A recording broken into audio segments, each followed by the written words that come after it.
ಮಾರ್ಕೆಟ್ನಲ್ಲಿ ಎಲ್ರಿಗೂ ಕೂಡ ಪ್ರತಿದಿನ ಕಣ್ಣಿಡೋಕ್ಕಾಗೋದಿಲ್ಲ. ಟೆನ್ಷನ್ ಇಲ್ಲದೆ ಹೂಡಿಕೆ ಮಾಡೋದಕ್ಕೆ ಏನಾದರೂ ದಾರಿ ಇದೆಯಾ ಅಂತ? ಇದೆ.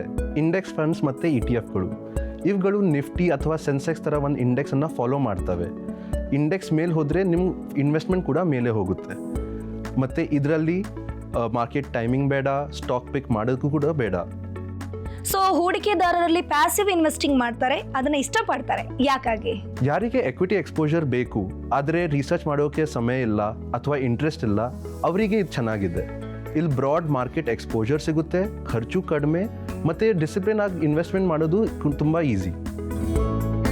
ಸೊ ಭಾರತದ ಗ್ರೋತ್ ಮೇಲೆ ಯಾರಿಗೆಲ್ಲ ನಂಬಿಕೆ ಇದೆ, ಅದ್ರ ಜೊತೆಗೆ ತುಂಬಾನೇ ಎಫರ್ಟ್ ಹಾಕಕ್ಕೆ ಯಾರಿಗೆಲ್ಲ ಇಷ್ಟ ಇಲ್ಲ, ಅವರೆಲ್ಲರೂ ಕೂಡ ಇಂಡೆಕ್ಸ್ ಫಂಡ್ ಅನ್ನ ಚೂಸ್ ಮಾಡೋದು ಸ್ಮಾರ್ಟ್ ವೇ ಆಗುತ್ತೆ. ಮ್ಯೂಚುವಲ್ ಫಂಡ್ ಹೂಡಿಕೆಗಳು ಮಾರುಕಟ್ಟೆಯ ಅಪಾಯಗಳಿಗೆ ಅಧೀನವಾಗಿವೆ. ಸ್ಕೀಮ್ ಸಂಬಂಧಿತ ಎಲ್ಲ ದಸ್ತಾವೇಜುಗಳನ್ನು ಗಮನವಿಟ್ಟು ಓದಿಕೊಳ್ಳಿ.